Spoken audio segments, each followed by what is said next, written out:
Fancy a walk with inspiring views, a great poet and a couple of pints along the way? Well, I do, so let's get walking. And that's it for today.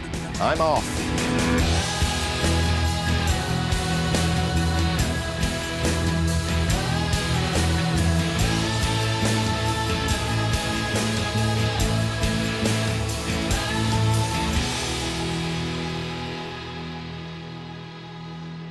Today's walks take us both through town and country as we retrace the steps of Dylan Thomas, exploring the landscape, people and places that shaped him. And while we know he liked a good drink, he also loved a good walk. And I've got 2 corkers for you today. Later, I'll be in the wilds of West Wales, walking from Fernhill, the farm that meant so much to Dylan, and through some stunning countryside to Llansteffan. But first, I'm off to Swansea for some fabulous seafront views and a stomp around Dylan's hometown. Shwmai. Hello, Shwmai. Ti'n hyd? Iawn, diolch. You don't get very far in Swansea without coming across some tribute or other to one of the city's favourite sons. And in true Dylan Thomas fashion, we're going to begin at the beginning. In fact, at 5 Cwmdonkin Drive, where Dylan was born. And standing here, where he would have stood as a boy, looking at the same view, you can imagine what it must have been like for him growing up here in the family home. So this really is the perfect place to start my Dylan Thomas tour. Dylan's childhood home has been lovingly restored. It was newly built in 1914 when the family moved in. Dylan's mother was a seamstress and his father an English teacher at the local grammar school. All I need now is a guide. I was born in a large Welsh industrial town. And who better than actor Adrian Metcalfe? He's a huge Dylan fan. His first ever professional job was in a London performance of Under Milkwood, directed by none other than Sir Anthony Hopkins. He lives locally, so I'm in safe hands. Hello, Adrian. Hello, Derek. How are you? I'm all right, nice to meet you. Pleased to meet you too. So, you've been to the place that it all began. If you'd like to follow me, we'll keep going uphill, and I'll show you some more of Dylan's town. Look forward to this. So we're in Swansea, Wales's second largest city. We start at Cwmdonkin Drive in the Uplands area. Then we wind our way down through 3 lovely parks until we reach Swansea Bay. It's then a short stroll along the Wales coast path before heading to the city centre and pausing at Castle Square. Then dropping back down to the Maritime Quarter to end the day with a drink in one of Dylan's infamous watering holes.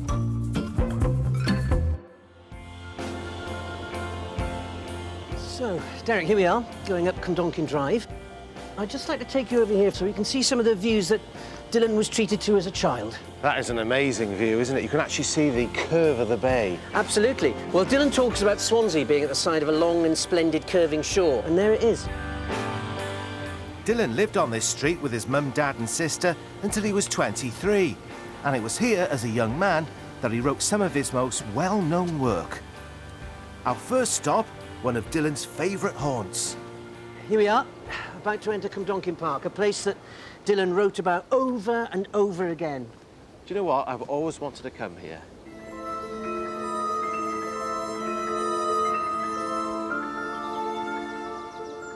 It really is another world in here, isn't it? Absolutely. Dylan talks about it being a world within the world of his sea town. It's a place that stories can be told. Let your imagination go wild. Bursting with hiding places and full of adventures, Cwmdonkin Park was a magical place for the little boy and a great source of inspiration. I'm going to show you an original feature from Dylan's day that he actually writes about in one of his poems. The poem's called Hunchback in the Park. He talks about a fountain basin. He says, "The fountain basin where I sailed my ship." And this is that very fountain basin. Well, it must have been a small ship. But I think when you're that age, it probably looked enormous. Anyway, let's keep going. The park really is worth exploring. If you look hard enough, there are Dylan connections everywhere. There's even a Dylan Thomas shelter. But we won't be needing it today. Sun's coming out. Oh, well, Do get it right sometimes. Next, we drop down through uplands, passing the place where Dylan would have spent Saturday mornings with the cowboys and Indians.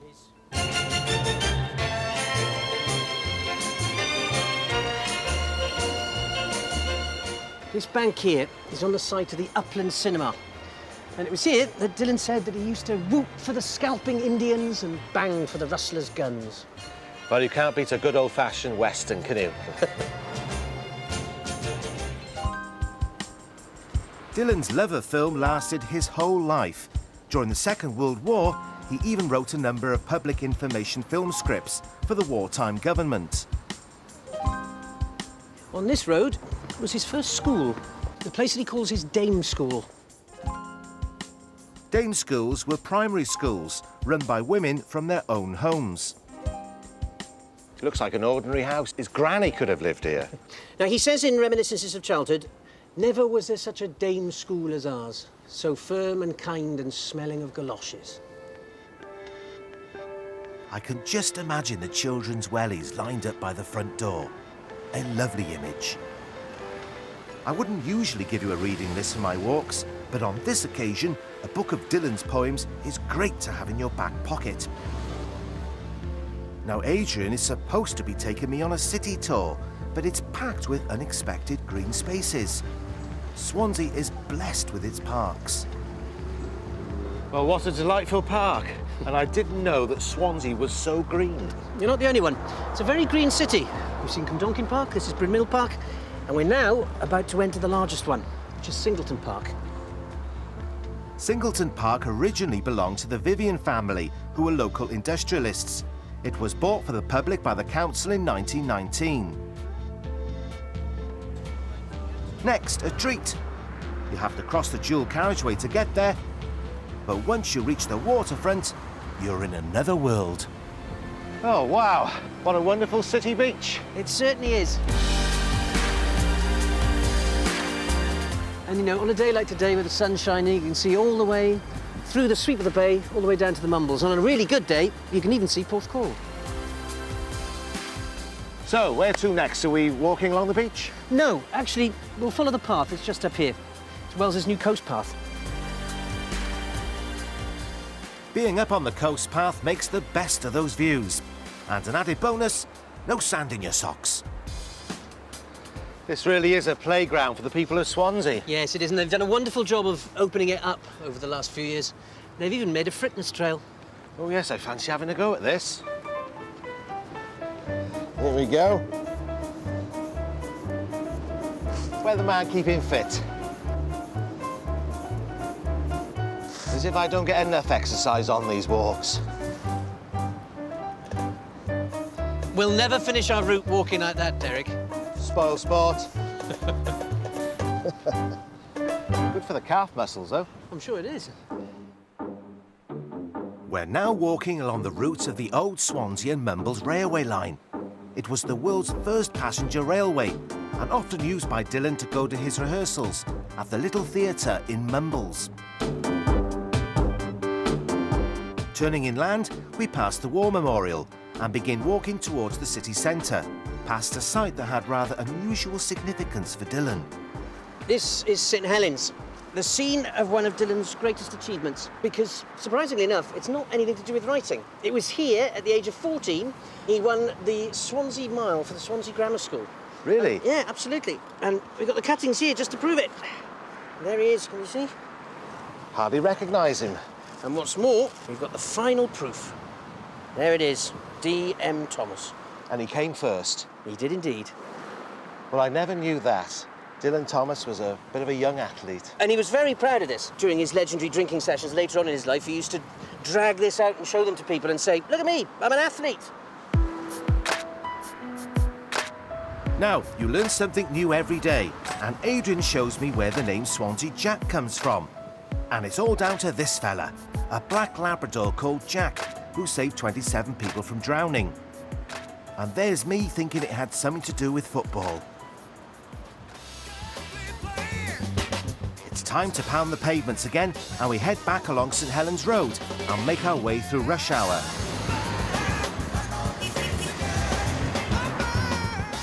you don't fancy facing the traffic, then you can always jump on a bus back to the centre. Shemai. Hello, Shemai. Two keys? Down the arch. Thank you. Right, after 3 miles, I need a drink. Sitting on a stool by the window of the Cardoma Cafe. Well, Derek, this is the Cardoma Cafe, and this place captures the spirit of old Swansea. And it was in a Cardoma like this one that Dylan and his friends would meet and talk about art and poetry and music and drink their coffee dashes. During their teenage years, they would come here to put the world to rights. In later life, most of them became involved in the arts. Known as the Cardoma Boys, they would record programmes for the BBC. The original cafe no longer exists, but this one, built in the 50s, oozes nostalgia. And the coffee's not bad either. Thank you. Thank you very much. Ta-da. Bye-bye. See you then. Got to make the most of these city walks. Dylan left school at 16 and started work as a cub reporter for the South Wales Daily Post. And he'd soon taken a liking to a different kind of refreshment. Now, it's at about this time, 17 years old, that Dylan loses the cosy cafe culture and discovers the pub. And there was one pub in which we know he spent a great deal of time in the centre of town called the Three Lamps. And that was just here. But it's not there anymore. Because a decade later, in 1941, Swansea would become a victim of devastating World War II bombing raids. February the 19th to the 21st, 1941. After 3 nights of heavy, high incendiary bombing, almost 41 acres of Swansea, from here over there, were completely flattened.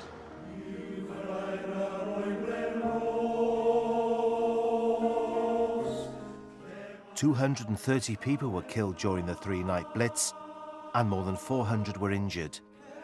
Swansea was reduced to rubble. Dylan wrote about the destruction of his town in the play Return Journey. Now, we've got some photographs here of the area. Blimey, it was completely devastated. Totally. And there's that building there. And they had to rebuild the city centre from scratch. Almost, yes.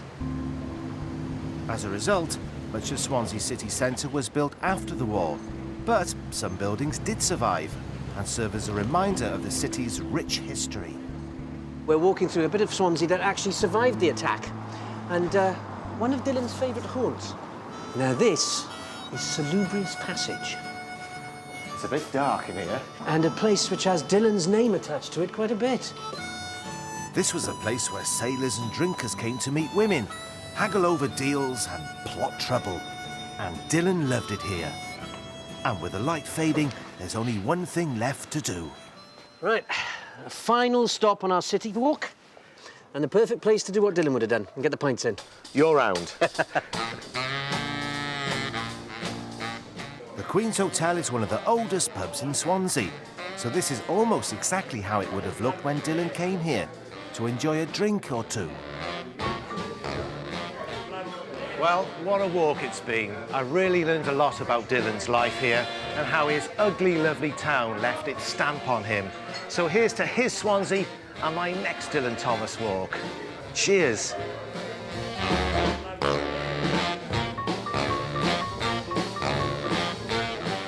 And if you fancy trying this or another one of our walks, go to our website at bbc.co.uk/weathermanwalking. It's got everything you need, from route information for each walk, maps to print off, and some photos we took along the way. Next, I'm heading further west to the spectacular Llansteffan Peninsula. We'll be walking through the rolling hills of Carmarthenshire, all the way down to the Three Rivers estuary. As well as stunning views, we'll be finding out about Dylan Thomas's rural roots and how this lush countryside helped to inspire one of his most famous poems, Fernhill.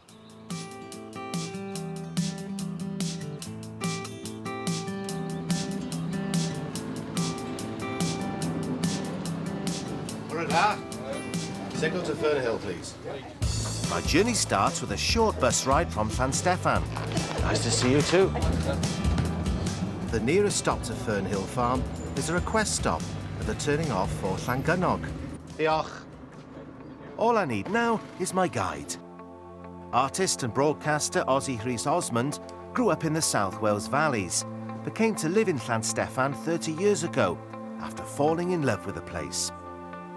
He shares Dylan's passion for the arts and the great outdoors, and today he wants to show me why this little corner of Wales played such an instrumental part in Dylan's life and work.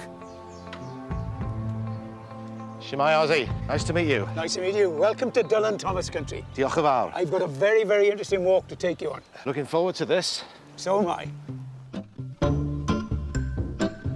Today's walk is set on the beautiful Llansteffan Peninsula. After coming off the bus, we take a country lane to Fernhill Farm, before dropping down through the fields and lanes to reach the village of Llanybri.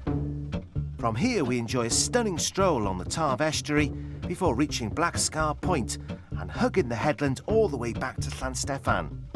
That's nearly 12 miles, though you can do it in sections if you want.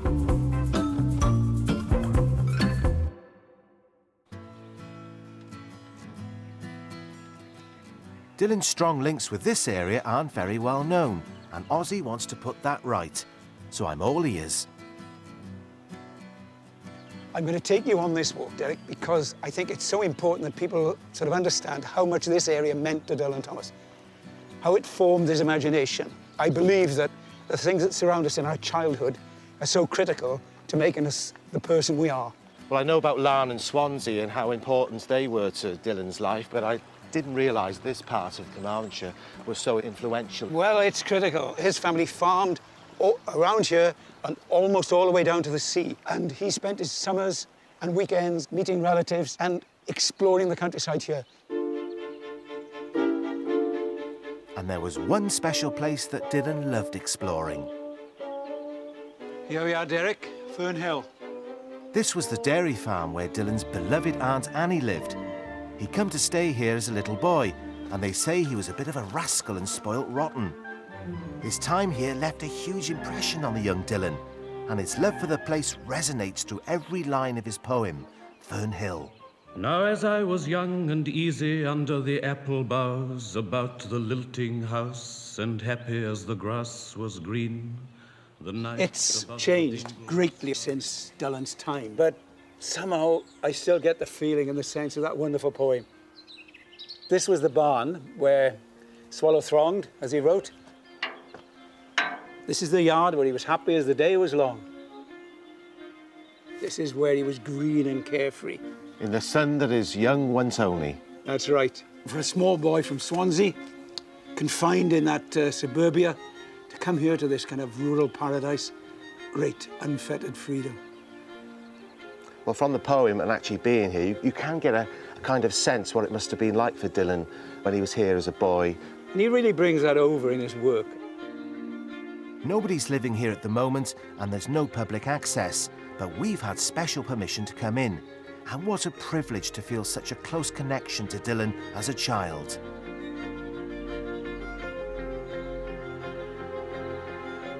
Soon we're heading in the direction of another family farm. Ah, it's great walking through here. It's wonderful, nice and shaded. Got a little bit of a wood to go through first. After you, Weatherman first, I always say. We'll make our way down here. This was a walk, of course, Dylan would have done. Ozzy reckons the young Dylan may well have escaped down here when there were chores to be done on the farm. And what a fabulous place to hide. Well, this is a bit of a difference, Ozzy. It is, Derek. We'll come out of the darkness into the light. It's like somebody's turned a light on. And just look at the view.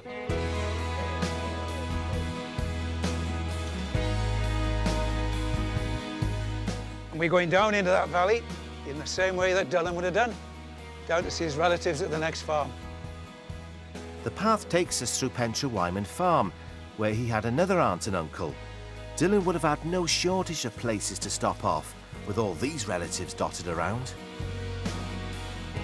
Joining the lanes once again, we head inland, and it seems we're not the only ones out for a stroll. Shemai, how are you?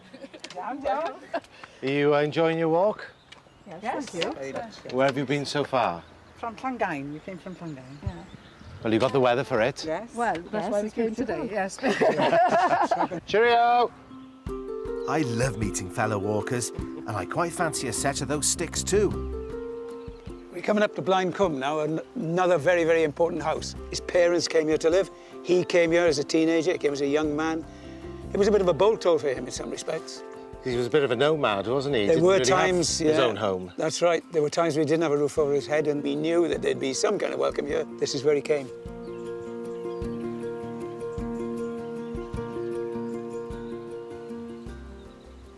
You're now sort of entering what I call the Llansteffan Peninsula Bermuda Triangle.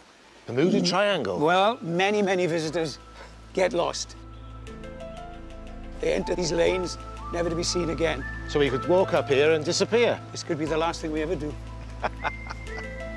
I hope not. So do I. These single lanes can be a nightmare to navigate if you don't know where you're going, and phone signal is poor. So double check your route and take a good map with you, or just download mine off the website. But before we go too deep into the unknown, Ozzy has someone he wants me to meet. We're going to meet someone who's very, very special. Mrs. Hylwyn Morris, who is one of Dylan Thomas's last surviving relatives, in this part of the world anyway. Shemai. Hello, Hylwyn. Hello, Derek. We couldn't... Nes I gwrdd â chi? A chetha hefyd. Hylwyn is Dylan's second cousin. He used to come here as a small boy, and also later on in life with his wife, Caitlin. Did you know Caitlin very well, his wife? Yes. She would come up after they were married. And what was she like? Very pleasant woman. Yes. Plenty of energy, you told me. Oh, Yeah. plenty of energy. If there was work to be done, she would come and do it with them. Different to her husband? Yes, Well, he'd be off walking. yes. Well, it's lovely to meet you, Hylwyn, and thank you very much for your time. Well, Iawn. Ta. Pop Hoyle.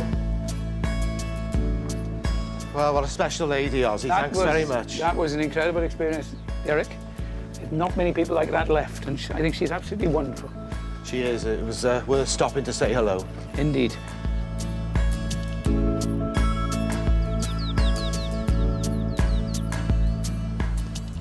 Well, there's one good thing about walking at this time of year, Ozzy, and that's we can pick blackberries. That'd be lovely, Derek. Yeah, a little feast on the way just to keep us going. There's a juicy one there. I'll have that one. Good crop this year, too. Excellent. Because of the nice weather. That's why we rely on you, Derek. Bring all of this lovely weather. It's all my doing. And with a belly full of berries and bathed in this lovely September sunshine, it feels like life is good. But little do we know what's just up ahead.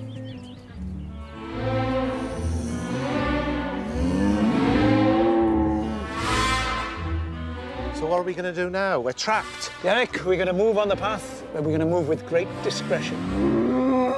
They're scared of you, Ozzy. Yeah. You like look at me, Derek? Go on, hey. These playful young heifers are extremely curious and think it's feeding time.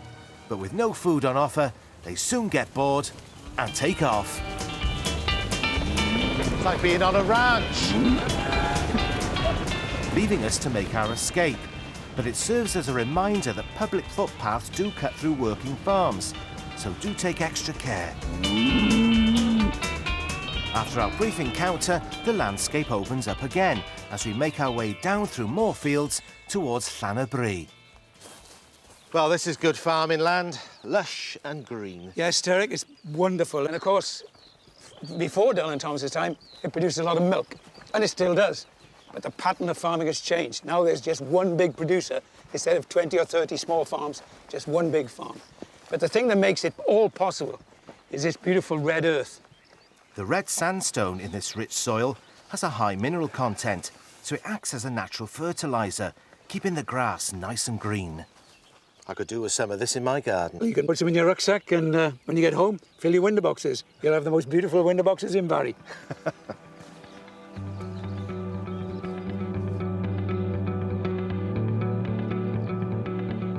As the day wears on, the skies cloud over and we start to get a bit chilly.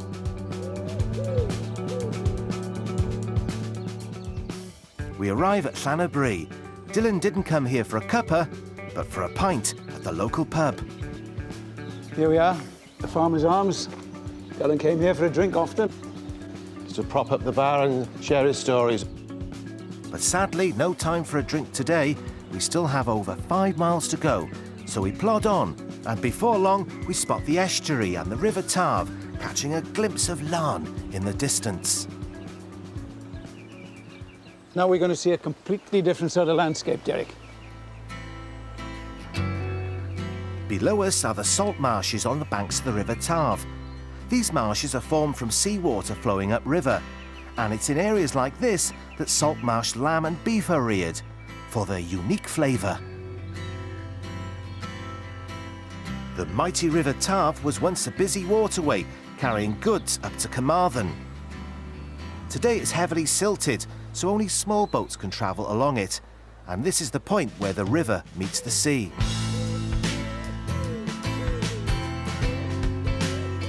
There's so many different landscapes on this walk. It's amazing, isn't it? Open fields, woodlands, country lanes.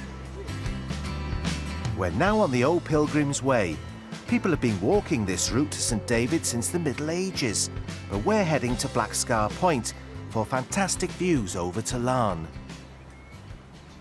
Is that the boathouse I can see over there? That's the boathouse. And of all the places he lived, that's the place where he settled and where he lived for the longest period. So just over there is where Dylan and the locals would have caught the ferry across to Larne. That's right, Black Scar Point. And the interesting thing was, this ferry couldn't always come close to the shore because of the mud, because of the tide. So the ferryman would have to carry them, and he often carried Dylan. So, very interesting image, isn't it? Think of the great poet being carried by the big, strong ferryman. I can see why Dylan would have loved this place so much. It's got everything, hasn't it? All the things that inspired him. But what he's looking at is where he came from.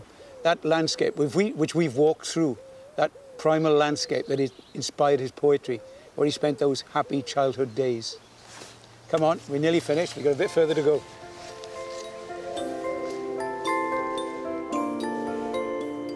It's been a long walk, Derek. But worth every step, Ozzy. It has been wonderful. But, Derek, the best is yet to come. Oh, wow. That is stunning. We've arrived at Whalley Point with amazing estuary views in all directions. This is where I come most evenings to sit and watch the sun go down, the paint, look at the birds, look at the estuary. This to me is the wonderful point where we can actually say, God, isn't it all so beautiful? And this is the Three Rivers Estuary. Yes, this is it. It's absolutely stunning. The magnificent Three Rivers Estuary is where the rivers Tarv, Tywi and Gwendraeth meet as they flow into the Bristol Channel and out into the Celtic Sea. And is that Worm's Head I can see over That's there on Worm's Gower? Head. You can just about see it in the mist. I can see why this is such a special place for you. It is. This is what I also think I'd like to jump off from here and launch myself into eternity. The light's fading. We've got a little way to go, so let's press on. OK. I am tired, but those gorgeous views over Pendine Sands and half keeping me going. No wonder this place gets the creative juices flowing.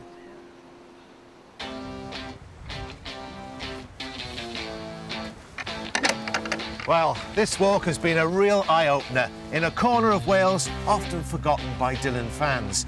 We've walked through lush farmland, hidden villages, and finished with an amazing estuary. It doesn't get much better than that.